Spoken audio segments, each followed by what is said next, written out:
We have to all realize that whenever we do our activism, we are all building on a rich tradition of activism from so many different areas of life. And a lot of our causes are the same. Bodily autonomy is not just a trans issue. It is an abortion issue. It is a civil rights issue. Hello, I'm Amira Hassan. And I'm Becca Rose. And you're listening to Block Party, a show about all the very bad things happening all the time. But do not despair, because we'll also tell you how to plug in to change them. Here today, on the mic, she has returned with her second interview. We're back with Becca Rose. Second interview. As the main host. Third pod appearance. She's killing it. She's killing all of them. Matter of fact, she's our TikTok influencer star. Her TikToks keep blowing up. So, yes, go follow us. Because it's going to be a little different vibe than Twitter. TikTok demands a different energy. That's what the world needs. Come join us over there, because you'll get to see a lot more of the people you listen to. Okay, I, as Wally mentioned repeatedly on the podcast, pretending like I was abandoning this. And then he made it sound like I was off for my birthday. Listen, I did not abandon the podcast because of my birthday.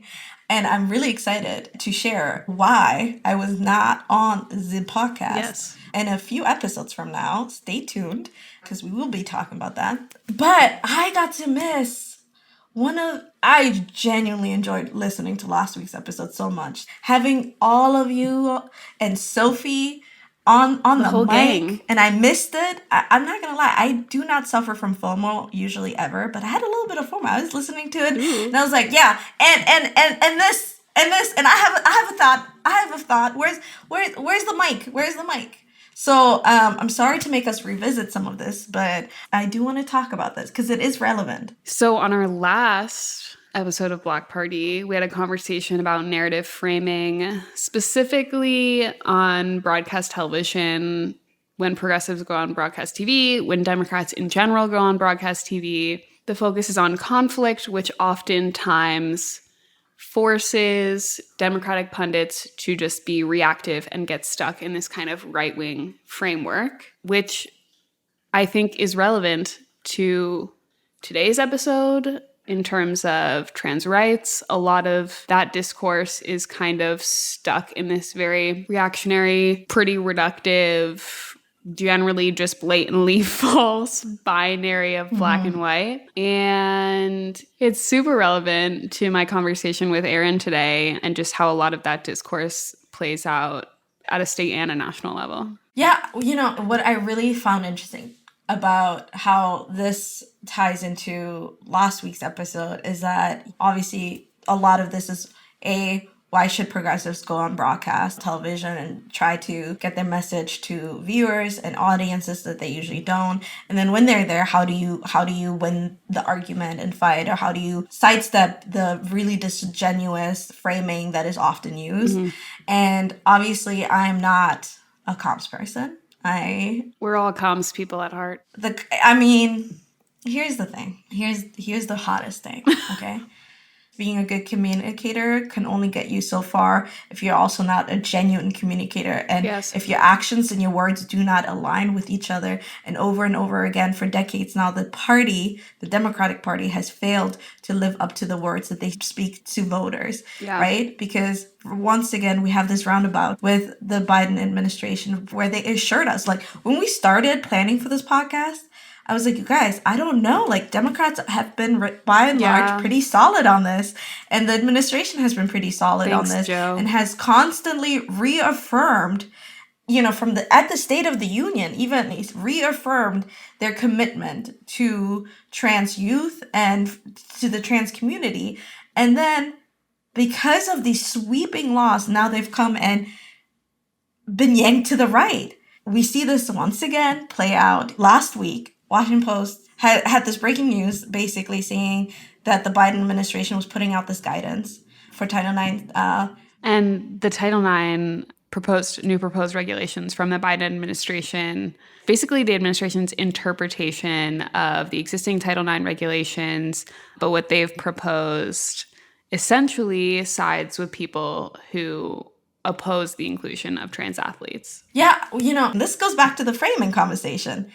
when you have to explain, well, actually, it doesn't do this. Well, actually, it does this. Well, actually, it does. You're losing. You're losing.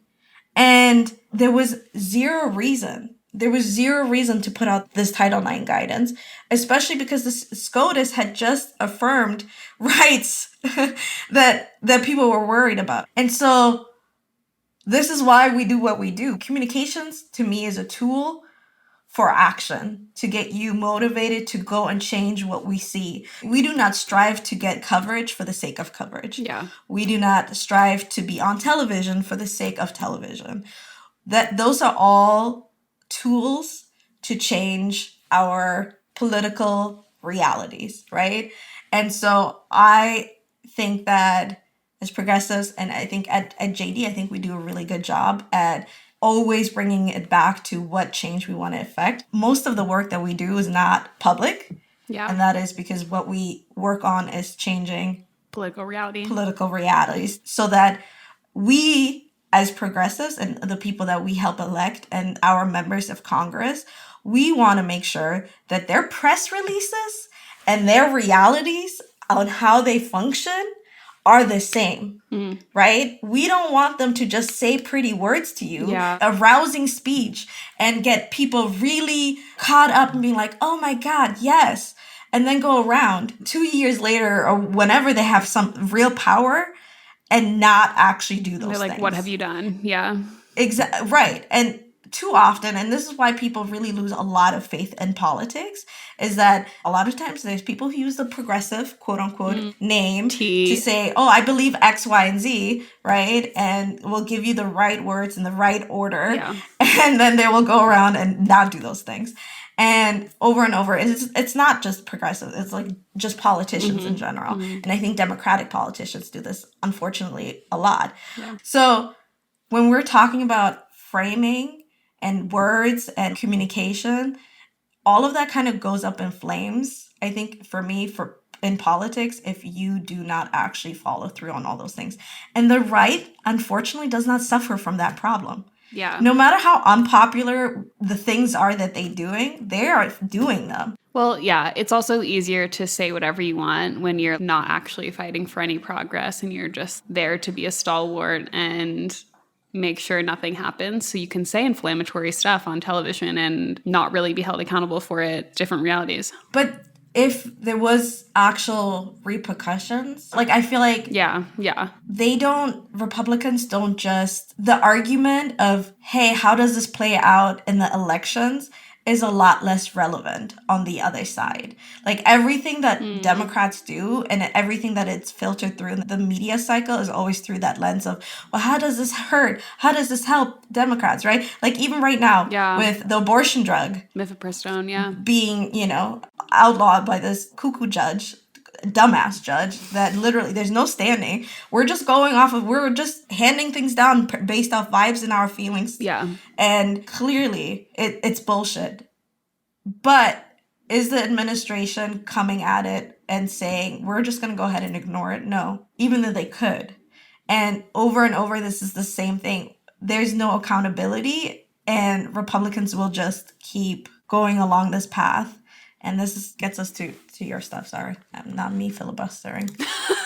Filibuster, also relevant to today's subject.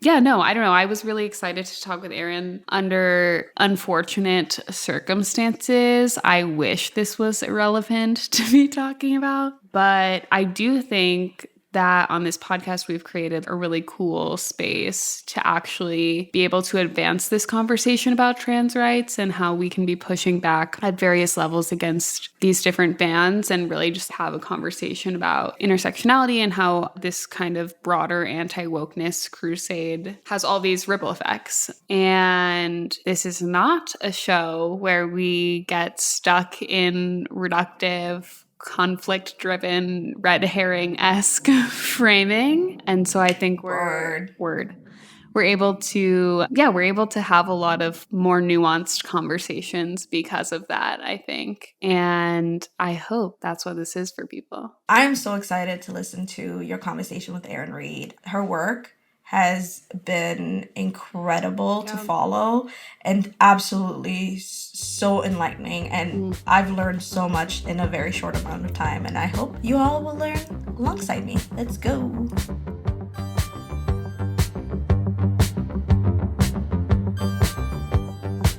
Okay. Welcome to Block Party. Today we are joined by Erin Reed. Erin, I'm really, again, just so grateful for you taking the time today with all of the insanity going on. For listeners, Erin is an independent journalist and activist, also quite possibly one of the most knowledgeable people when it comes to all these anti-trans bills that are being proposed in states across the country. And I am genuinely so excited to have this conversation with you today. We have been combing through all of your work for the past couple of weeks, and I'm sorry that these have to be the circumstances, but yeah, just so grateful for all of the literal and emotional labor that you've put into being a really incredible resource and advocate on this issue. One of the components of this show for us has been tracking the right's shift toward fascism and its anti-wokeness crusade in the lead up to 2024 elections in particular. And we wanted to have you on, Erin, to talk about what is going on in states across the country. I know there's a lot of breaking news today in particular, so we can definitely talk about that with all the anti-trans bills that are sweeping the nation. And so we want to kind of get an analysis of what's happening there and then talk about what our strategy should be on the left to respond and to protect those whose lives are being used as pawns in a really fucked up political game. So again, I just want to say thank you so much for being here, and yeah, really appreciate your time. Thank you so much for having me on. I appreciate it. So I will start us off, I think, just kind of like getting the lay of the land here, because there are, as you know, over 400 of these anti-trans bills that have been introduced across the country, and a lot more news breaking today. And I promise for listeners, we won't dwell here. I don't mean to start us off in such a depressing place. I think we can all intrinsically feel how fucked up this is, even for folks who are maybe just following along at more of a service level. But I do think it's important to like set the tone and get a better understanding of just how widespread these attacks are. And fortunately for us and for listeners, you have read literally all of these bills. So for our listeners, if you can provide your bird's eye view analysis, and then if there are any particular states or bills that you've been tracking that are really standing out to you. Again, I know there's a lot breaking today, so we can talk about that as well. Absolutely. Again, thank you so much for having me on. So you mentioned over 400. Right now, I am tracking 472 as of this morning bills that target the transgender community around the United States. They seem to fit into a variety of buckets, and they're often carbon copy to one another. So we do know, for instance, that they're being fronted by various organizations out there like the Alliance Defending Freedom, the American Principles Project, and the Heritage Foundation. What these bills do, a good third of them will ban gender-affirming care, mostly for transgender youth, but in some ways for transgender adults as well, again, with breaking news happening today. And then another good quarter of the bills will target transgender people in sports. A number of them target trans people in schools. So they'll do things like ban pronouns that assign to gender identity, ban bathrooms for students. We've seen bathroom bans for adults that are progressing in places like Arkansas and Florida. We've seen bans on drag. We've seen attempts to remove books from libraries that even have LGBTQ characters in them. That's been around the news very famously lately, especially considering that some communities, in response to these bills being found unconstitutional or in response to these bills being challenged, have decided instead to just defund their entire local library. Yeah. And so, these attacks, while they are ostensibly on transgender people, on drag artists, etc., they do have ripple effects around the broader community, especially around things like reproductive rights, especially around bodily autonomy, gender conformity, etc. These are issues that I think a lot of us can connect with. Yes, I totally agree. And I really want to, later in this conversation, I really want to dive into those ripple effects. And I think a big part of this conversation that has been missing or just has not been getting the airtime I think it deserves are these conversations about intersectionality and what we can learn and borrow from each other. Well, actually, okay, let's start off with today's breaking news in 2 states in particular. If you could just debrief for folks what has happened today, and then if there are any other specific bills in other states that have really stood out to you We can talk about those as well. Absolutely. So the unfortunate nature of this work is that every single day seems to bring news that is a little bit more heinous than the previous. And this has been going on for a while now. So today I have focused on two bills that have progressed and two essentially ways that states are targeting the trans community. In Montana, for instance, there is a bill that I reported on this morning that is progressing that would essentially ban transgender accommodations or any sort of transgender equality throughout 40 sections of code in Montana. So this ranges from everything from like bathroom rights to driver's licenses, birth certificates, having your gender marker that matches your gender identity, to even protections against discrimination and even, for instance, childhood sexual abuse. And in fact, we heard in that bill, in that hearing, we heard that this bill was drafted so sloppily that by excluding intersex people out of their definition of sex, because that's what the bill attempts to do, they essentially legalized child sexual abuse against intersex people. And this made a big impact. Remember, this happened in the hearing, and the bill's sponsor now was fumbling through his clothes. And so we see this a lot, that these bills are drafted in very sloppy ways, and they target people in a variety of ways. But then just before we got on today, just before I joined you for this, we got news that just dropped out of Missouri that the Missouri Attorney General has released a new set of guidelines on how to treat gender-affirming care, and it targets adults in very heinous ways. It bans gender-affirming care for trans adults if they haven't gone through 3 years of documented gender dysphoria, if they haven't had 18 months of expensive clinical and therapeutic sessions. It also bans it for transgender people that have any diagnosis of autism. It bans it for trans people that have depression or anxiety that is untreated. Whenever transitioning is something that has been shown to resolve depression and anxiety among transgender people. And so, this is an expansion into targeting trans adults that I have been waiting for. We've seen it. I've seen these bills pop up in places like Florida and Oklahoma, but this is the first time that a state is actually going through with it. And, I worry. I worry for people. I tell my friends, my trans friends, to stockpile their hormones because right now our medication is under threat. Just all of the through lines on the rights attacks on people's bodily autonomy are just... the themes are so similar and the feelings are so similar and the fear is so similar. I think in Tennessee, there was a bill about the state not contracting with health insurance providers for Medicaid if they offer gender-affirming care. Can you talk a little bit about that? Absolutely. So in Tennessee, there's a bill, it's a TennCare bill, and essentially a number of other states have actually adopted similar bills that they're pushing through committees right now. And this bill would say that if a health insurance company provides gender affirming care anywhere, not just in Tennessee. So this is Blue Cross Blue Shield. Oh, wow. If they provide gender affirming care in New York, then Blue Cross Blue Shield cannot contract with TennCare in Tennessee. TennCare is their system where, they have their Medicaid system and their subsidies, et cetera. And in response to that, what they're trying to do is they're going to end up, number one, raising insurance rates for everybody in Tennessee because they're kicking out one of the biggest providers. And secondarily, they are trying to use their state in order to make health insurance companies not cover gender affirming care anywhere else. Florida's doing the same thing. We're seeing Florida front a bill like this. I believe Texas is trying to do this as well. I don't think Blue Cross Blue Shield stops providing gender affirming care coverage because of Tennessee. But if enough of these states do it, we could see something like the College Board decision with Florida, where Ron DeSantis, for your listeners that might not be familiar, where Ron DeSantis told the College Board that if they didn't drop queer theory out of African-American, AP African-American history, then he would ban College Board. And so that's what we're seeing states try to strong-arm private corporations nationally over this issue. Really just so wild. And I think that you touched on this a little bit, but I think as I was reading about that Tennessee bill about health insurance providers providing gender affirming care, that was like the first point for me that felt really solid in terms of here's a concrete piece of evidence where we can talk about the ways in which this level of discrimination really does impact everyone. And I think there's something that is really missing from people's consciousness in realizing that when you try to legislate a non-existent gender binary in sports, that hurts people who are maybe not the intended audience, as if discriminating against people for simply being who they are is not egregious enough.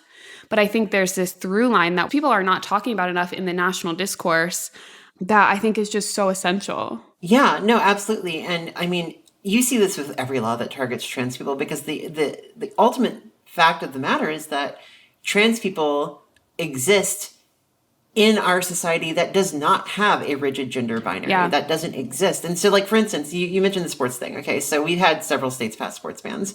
And the most common way that these sports bans end up getting weaponized is by one parent who's upset that their kid lost to another kid and then accuses that other kid of being trans. 99% of the time, they are cisgender athletes. In Utah, for instance, we saw that they built a 5-person panel that would judge if anybody was their biological sex, quote unquote.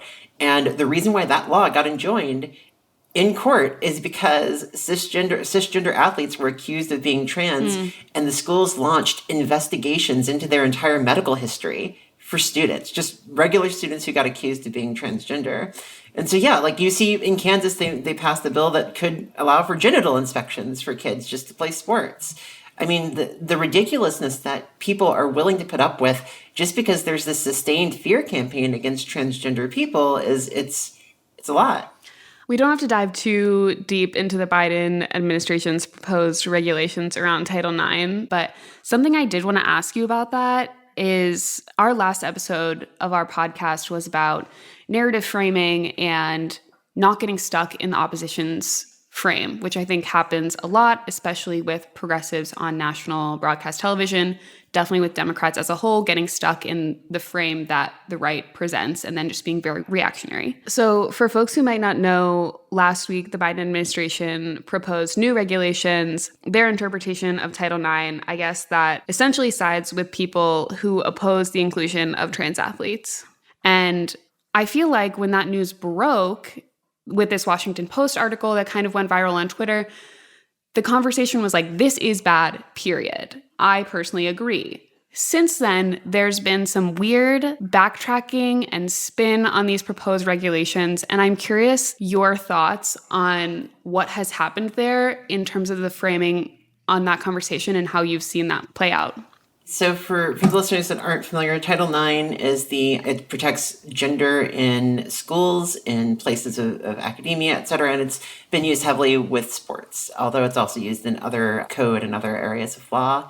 And essentially, the Supreme Court has ruled on numerous occasions now that sex discrimination and gender discrimination are one and the same, and that you cannot discriminate against transgender people. This is the Bostock decision in the Supreme Court. You cannot discriminate against transgender people without necessarily discriminating on the basis of sex.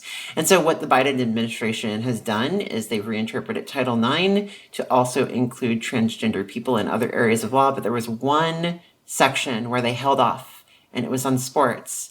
And just recently, the Biden administration released a guidance on sports.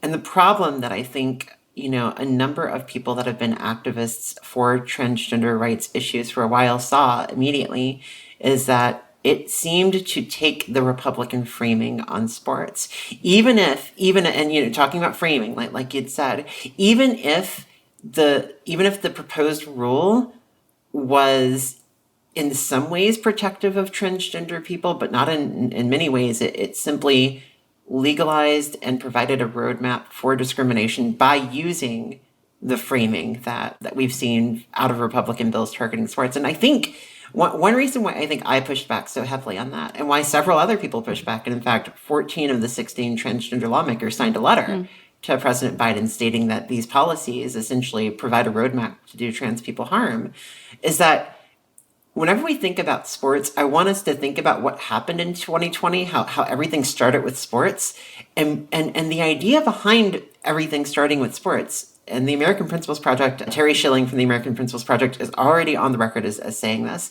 They started with sports specifically to get a foot in the door for more discrimination. And what you can do is that if you can convince people that trans people can be discriminated against in sports, what you're really doing is you're saying that trans people are not who we say we are. And so we can also discriminate against them in other areas of society.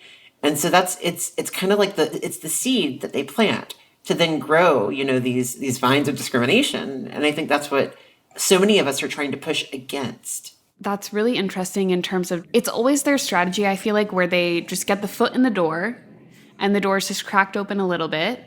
and they work their way from there. And I don't mean to open Pandora's box with this question because I feel like it could be its own podcast episode, but I'm wondering if you could talk a little bit about, you mentioned groups like Heritage Foundation. I'm wondering if you could talk a little bit about some of the groups that are behind these bills and the role that you see them playing, how they interact with state legislature, and just that relationship and how that plays out. So the groups that are behind the bills that we have seen strong evidence for, and this has been reported on everything by CNN, New York Times, they've all reported on this. The American Principles Project, the Alliance Defending Freedom, the Heritage Foundation are the three biggest that I'm aware of. I know that if you look back in history, in 2019, the Alliance Defending Freedom started a lawsuit against Connecticut athletes, transgender athletes in Connecticut. That lawsuit was just heard. It was just finished hearing this last month, and the trans athletes won. But they started that back then in 2019. At the same time, the American Principles Project launched the very first anti-trans attack ads against Governor Bashir, I believe it was. And then they launched attack ads on President Biden on transgender people in sports.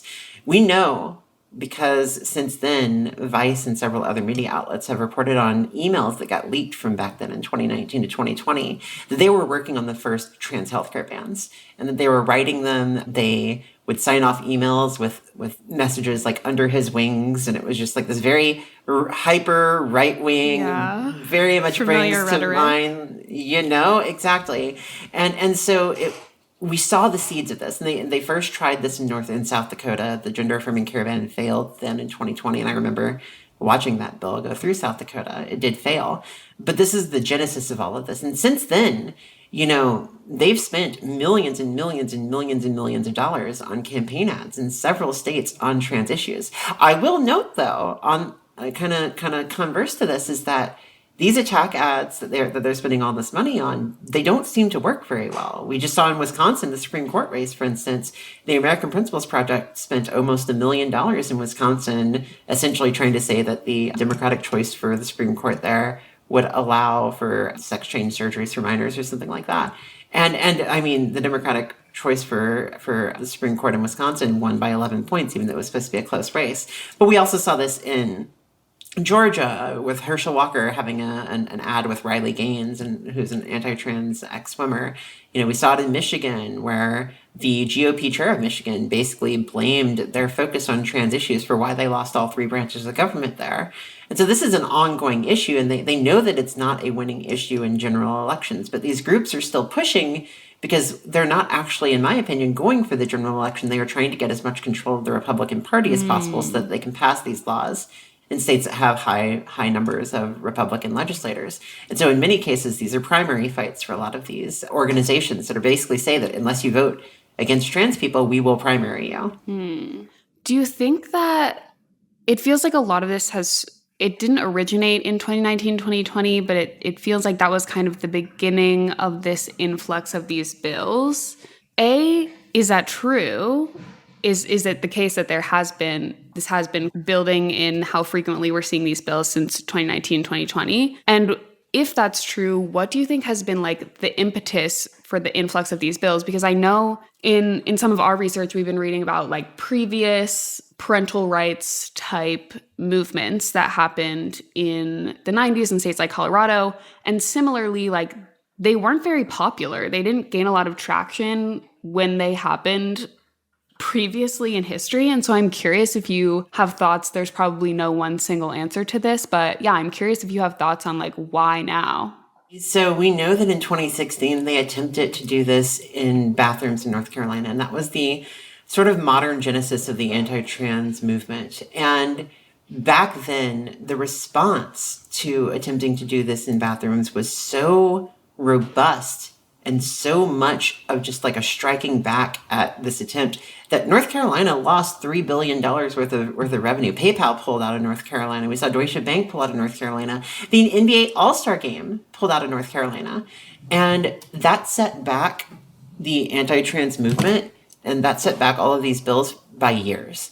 And in the meanwhile, though, reading from Terry Schilling and reading from everything else, they've been regrouping, and they had planned to launch another campaign starting with sports, and they outlined a strategy that would focus on business-friendly states like Florida and Texas, where it would be much harder for businesses to pull out.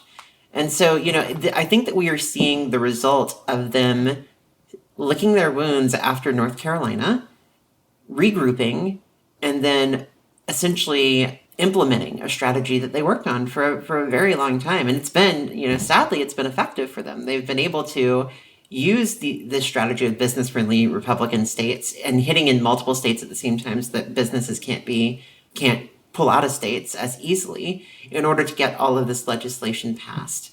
And I think that's why we are seeing it. It took a little while. I also think that a lot of this is a reaction to Obergefell. After they lost the gay marriage fight, they needed another cultural wedge issue around LGBTQ people. And we've seen the results of that. Yeah. And there are, in addition to the anti-trans bills, there have been bills proposed that kind of also prevent people essentially from boycotting a lot of these bills in terms of you can be sued for calling people racist or homophobic. Can you talk a little bit about some of those pieces of legislation? Yeah, and again, this is just yet another case of these bills, with some targeting of trans people also impacting a lot of other people. And so, yes, there's a bill in Florida. It's an anti-defamation bill. I believe it's passed at least 1 or 2 committee hearings. It might pass in Florida. And what this states is that if you accuse somebody of racism, sexism, homophobia, or transphobia, and you publicly say that this person is transphobic, or this person is homophobic, or this person is sexist or racist, you essentially can be fined $35,000 under defamation. And I will also add that defamation, one of the defenses against being accused of defamation is truth. And so you can say, well, they said that trans people should die or something like that. I don't know, whatever they said. And they can, in response, say, this bill says that you cannot use their scientific or religious beliefs to prove truth. And so, somebody can just be like, I want to discriminate against you because it's against my religion. And you can't call a discriminatory pastor, for instance, transphobic. And here's the big issue with this. Here's the really big issue with this, especially as it relates to me, you, anybody that reports on this stuff, is that this law could cover you or me not living in Florida. Oh, wow. Because all that has to happen is the person has to live in Florida, and they can say, well, the tweet was distributed in Florida, or the news article was distributed in Florida. So I can sue you, person in Maryland, for accusing me of transphobia, even though you don't live in Maryland. And so this has ripple effects around the United States. And I think that we are seeing more states attempt to legislate outside of their borders. Which is so deeply ironic because these are, of course, not surprising because the entire party is just riddled with hypocrisy, but so deeply ironic to see the party of, quote, small government, big government is horrible for you, passing state legislation that obviously reaches beyond the bounds of their state. Absolutely. We've heard state rights for so long now, and it's clear that is not a strong position that they hold. Yeah, convenient little tagline for them. Speaking of states, you have been putting together these risk analysis maps on your Substack, which I will plug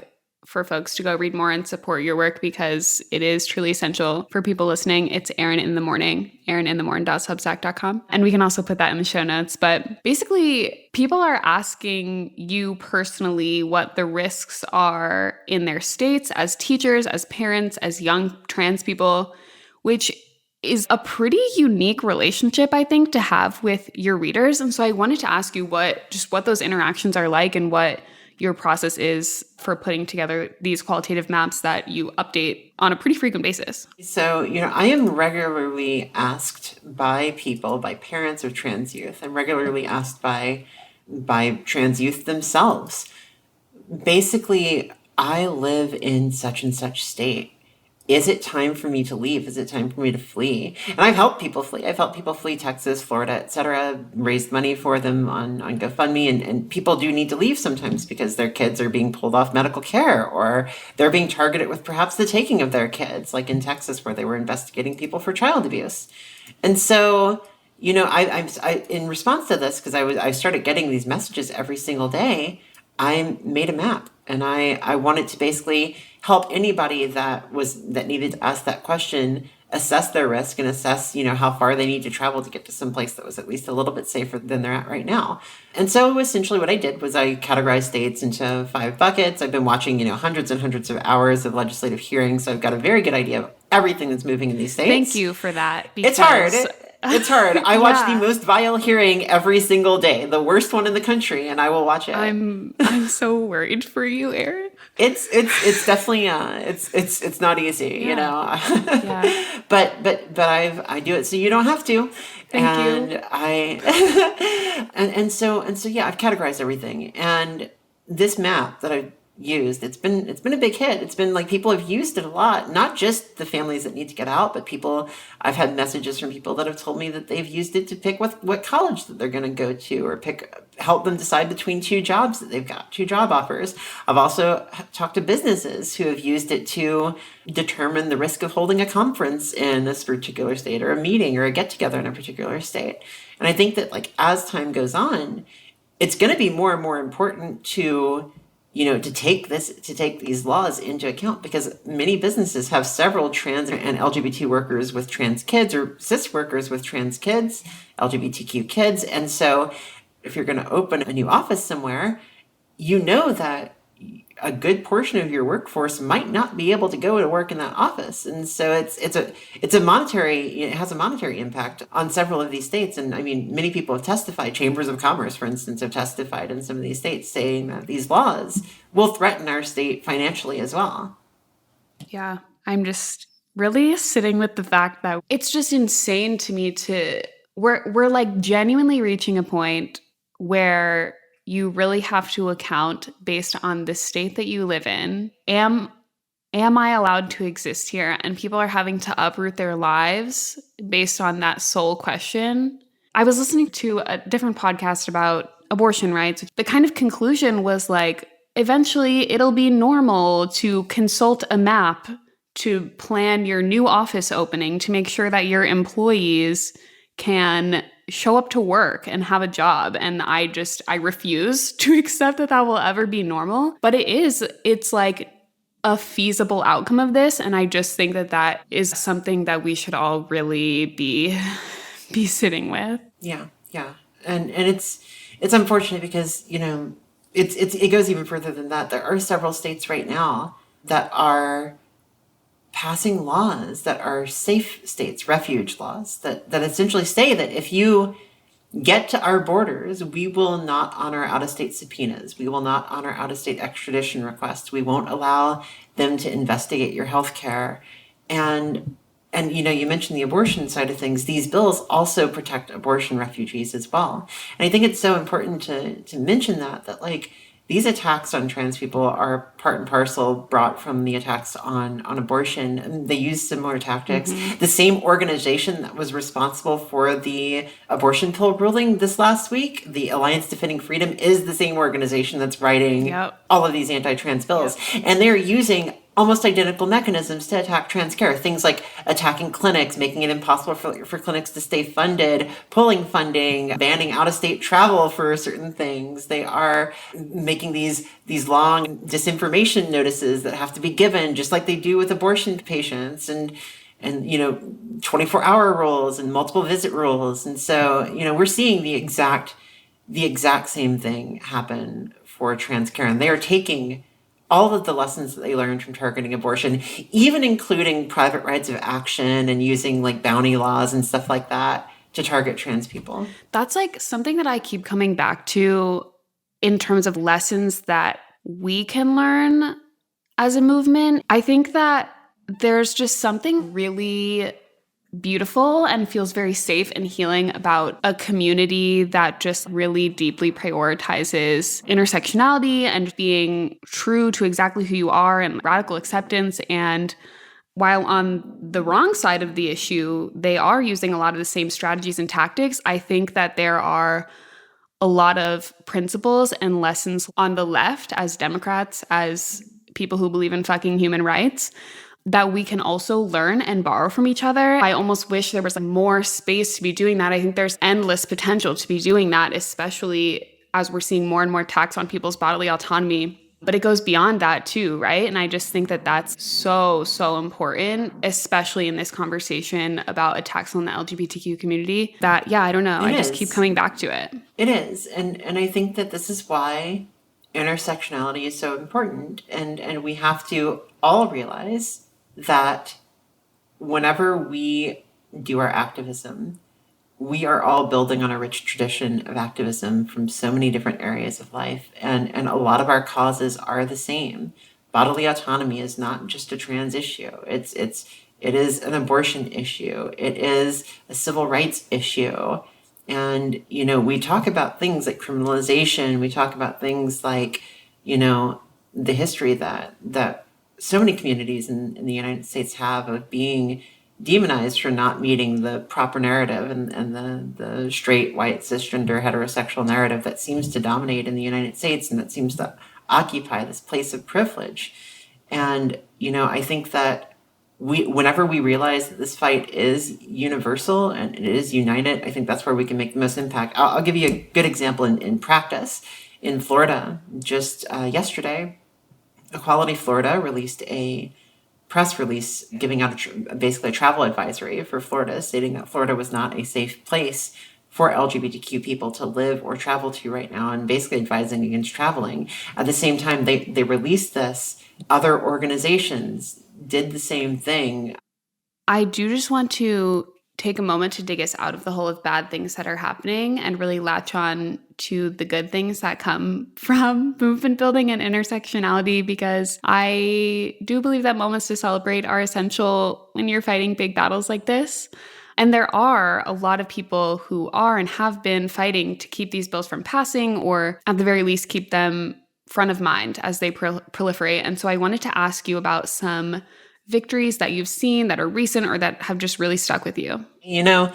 I have watched more and more several states start to push in the opposite direction. And like, these aren't an insignificant number of states. We've seen just this last week, 3 states passed safe state laws, refugee protection laws for trans people that are leaving. So New Jersey, the governor of New Jersey signed an executive order. Minnesota did the same thing. Colorado, Washington State is doing it. We are still seeing the advancement of gender affirming care coverage in several states. So in Oregon, for instance, they just passed a trans healthcare equity bill that covers modern healthcare procedures, because most insurances, even in very blue states, don't cover a lot of trans care, a lot of necessary care for trans people.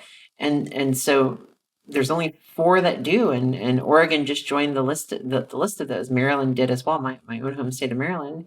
But also, more than that, I want to highlight the amazingness of all of the youth movements that have been emerging from all of this. And I mean, I say often that I think Gen Z is going to save us. I love the rich activism that I'm seeing.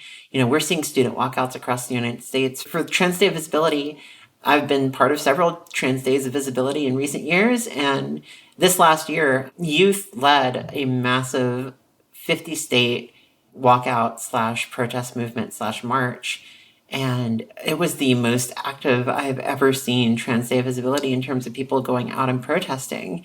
And then I want to take it to a more personal level. And whenever I was growing up in South Louisiana, 1990s, I come from a very rural area, very, very red area. And I remember growing up knowing I was trans, or at least having ideas around it, and getting relentlessly bullied for the ways in which I, broke gender binary stuff.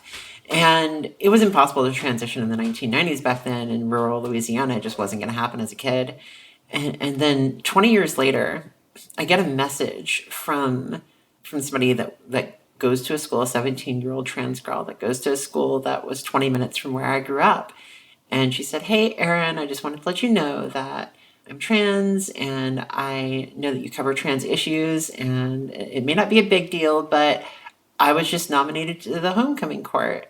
And I cried, because it's just like, I know what that place is like. I remember how relentless people were back then and how harsh things were growing up there. And to know that 20 minutes from where I grew up in a red rural Louisiana, there's a transgender girl not only accepted by her peers, but celebrated, drove around the stadium on the back of a car, because that's what you do. And for homecoming court, waving at everybody with her dad. It's just like, that happened. And those are the things that give me hope, because I know that like no matter what happens legally, culture is moving, and you can't hold back the tide. Yeah. Oh, I love that. And it is promising. I think a lot about just kind of the disconnect between culture and government. And a lot of times, it takes government years and years to catch up with where we are culturally, which is why we do what we do. But yeah, I don't know. I've been thinking about what we need the response of Democrats to be, who are, largely like on the right side of this issue. But we do still have a lot of these things cropping up and bubbling up to the surface in states. We just saw a bill in the US House about parental rights. And so, these things are coming. And I'm wondering your thoughts on like how progressives can lead this charge to fight back against a lot of these really hateful and harmful bills, and what you think they should be prepared for, and what our strategy should be legislatively or as a national movement to kind of push back.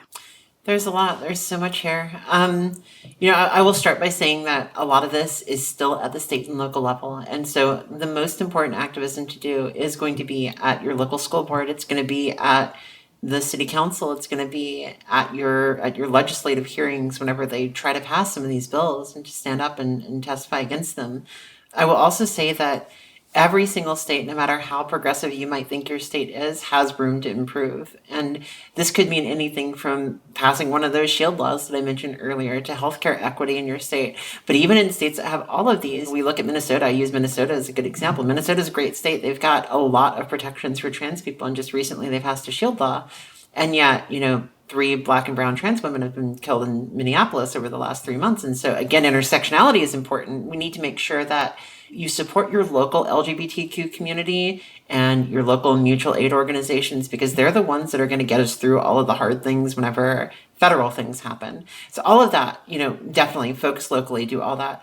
But circling around to where we're heading right now, which is we're going to go into 2024, and this is going to be a presidential issue. We know that Ron DeSantis has made this one of his main issues. We know that Donald Trump has released videos about how he intends to ban gender affirming care and do all these other things. And so this is going to be on the debate stage. This is going to be in campaign ads all over the United States. And I think nationally, we need to see Democrats prepare for that. We need to see them know how to push back against anti-trans narratives. We did see the first anti-trans national bill. We've seen, I think, 3 of them proposed so far this year. And we saw our first hearing in Congress, in the House of Representatives. And it was surreal to me to watch, Representative AOC standing in front and making the same arguments that, I've seen Democrats make at the state level for the last 3 or 4 years. And that hit me then, because it's like, okay, here we are. We're finally here. This is happening nationally. Yeah. And so we need to be ready. We need to be prepared for that. And I want to make sure that everybody is as sharp as, she was on that stage. And we need people to know how to defend us. And I think that that's just really important. Get to know trans people, add trans people to your legislative and campaign staffs. I think that is so important. It definitely does feel like it's bubbling up. And that is how the right has always gone about their strategy. It's how they shut down the ERA. It's how they overturned Roe. It's these kind of same strategies where they start at the state level. They do their shady backroom deals with state legislators and governors. A lot of states pass their state level abortion bans in preparation for Roe being overturned. And then they work their way up. And once things bubble up to this national level, they've already done their heavy lifting. They're that much closer to their end game. And so I do think it is really essential that we have people at the federal level who are tuned in to what's happening now, because it is coming, especially with 2024, and really prepared to push back. Something else I wanted to ask you about is in Nebraska in particular, and there may be other states where folks are filibustering a lot of these bills, which I find so interesting because we have talked about the filibuster in the context of the US Congress in the Senate. It's virtually meaningless because you don't have to do anything really to filibuster in the Senate. But that's not the case in these state legislators. And so I just wanted to ask you about the Nebraska filibuster in particular, or if there are any others where yeah, if you could just like paint that picture of all of the work that these legislators are doing to filibuster these bills. And then I think in Nebraska, they were filibustering and then they changed the rules of the filibuster. And so they came back with a different strategy. I would love for you to talk about that. I think it's an incredible example of the resiliency of a lot of these state legislators that we will absolutely need that same energy, I think, at a federal level. And I think that you asked me about victories that I see. And there are so many people that are pushing back in great ways. And we saw Senators Kavanaugh, Senator Hunt, Senator Frederickson in Nebraska essentially hold a 7-week-long filibuster at this point. Not a single bill has been passed in Nebraska because they have been standing up and they've said that if you're not going to drop this bill, we're going to make it exceptionally painful for you. They tried to change the rules in Nebraska, and so then Senator Kavanaugh dropped 724 amendments to all of the bills that are in. Legislature posted a big picture with a giant stack of amendments as she went to turn them in. It was great, and they're going to use every mechanism available to them to gum up the works in Nebraska. That's the kind of fight that like we really need to see, and not every state can do that. Many states don't have the same filibuster mechanisms that Nebraska does, but it's that kind of energy. And I think that, one of the reasons why this is happening in Nebraska in particular is because Senator Hunt revealed that she had a trans kid. She has a trans kid, and having a parent of a trans kid in a place where these laws are being considered, I think is so important. I think that seeing that fire, that her colleague seeing her and seeing how this affects her is going to be important in pushing back against this stuff. So, Godspeed to the Nebraska senators. They're doing an amazing job. Yeah.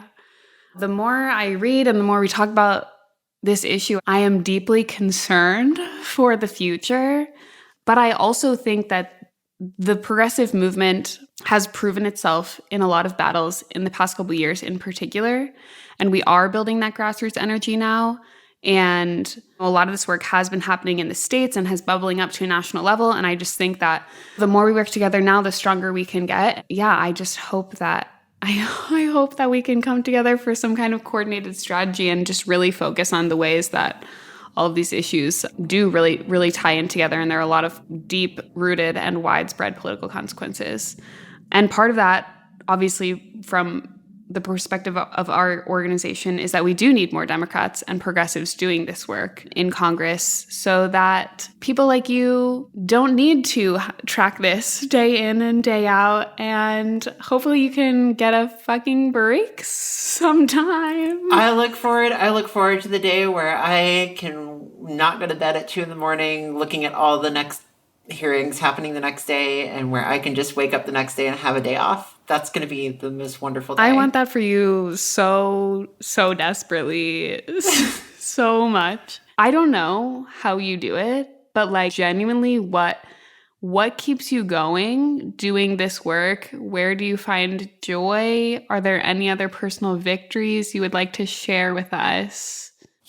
For me, I think that I get messages every single day from people that thank me, that tell me that if I wasn't covering it, nobody else would. And I, it is hard, and there are days where it is exceptionally hard. There are days where I can't write, and I have to take a break, force myself to take a break for those things. But in the end, I know that I have a 7-year-old kid, and I want him to grow up in a world where people like me are respected, and where he does not have to worry about the identity of his friends being attacked, and where he doesn't have to worry about discrimination. And I want to leave the world a better place for him. That's my biggest goal right now. Yeah. It sounds so cliche, but for me at least, in all of this movement building work, it really is so people-centered. And that's just, God, it's just let people fucking live their lives with dignity. Is that so much to ask? Exactly.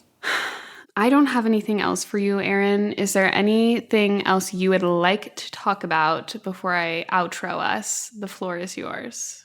Thank you so much for having me here today. There's so much going on in the world right now around this issue, around trans people. And I do have hope. I think that over time, the arc of the universe can bend towards justice, but we need to be the ones to bend it. And I think that collectively, I hope that what people draw from this, what people draw from anybody that speaks to you, to anybody on this topic, is that we all need to stand up for trans people right now. We're under attack in ways that we haven't seen a political party attack in ways like this in a long time.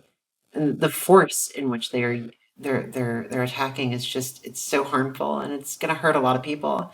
And I think that just for the people that are in those states, for the trans people that are in those states where they're under attack, hang on, find your local communities. I think that queer people have gone through periods in history where we've been under attack in the past, and we have always survived because we know how to form community. We know how to carry each other along with our allies. And I just think, be a good ally. Make sure that you support the queer people in your local community. It's so important, especially as we get into the next few years. Yeah.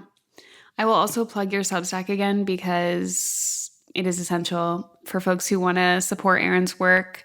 They can find your Substack at erininthemorn.substack.com. Erin is also on TikTok. I highly recommend that everyone go follow at @erininthemorn. It's quite a setup and very informational, and I love it. Thank you so much for being with us, Erin, and thank you for doing this work literally every single day, 24/7. Thank you so much for having me on. I am in awe of you. Thank you.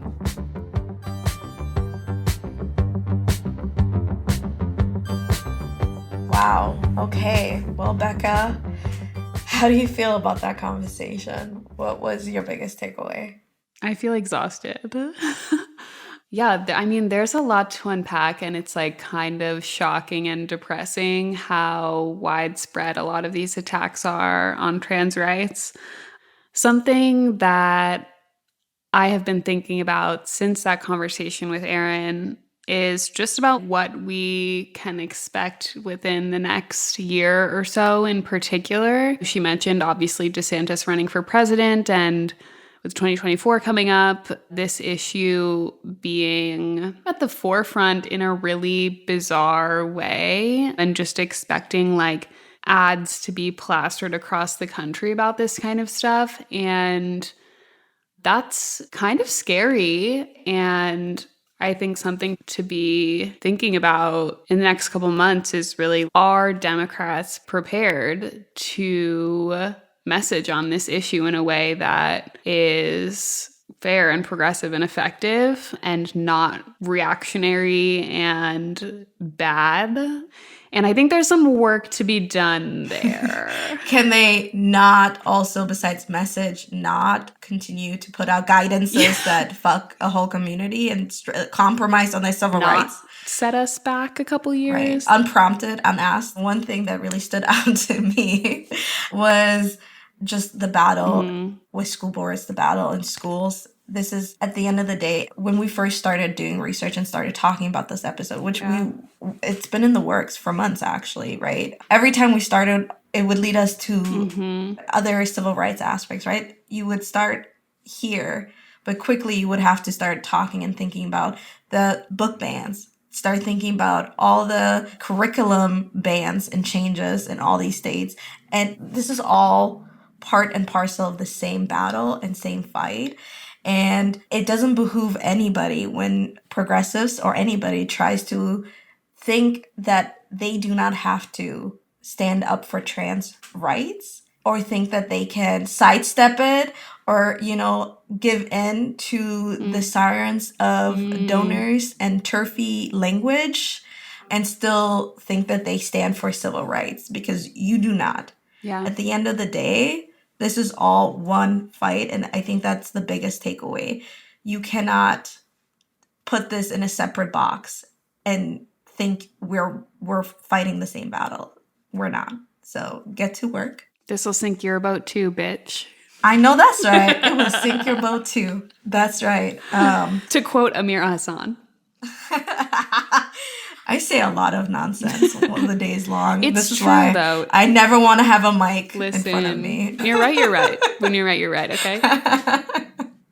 All right. Well, thank you, Becca Rose. Thank you, Erin for joining Reed. us once more. Thank you, Erin Reed. Truly, as we were about to hit play, Erin was dealing with massive news. So thank you for still making time to talk to us. And we're always so happy when Becca Rose blesses the mic. Say bye, Becca. Bye.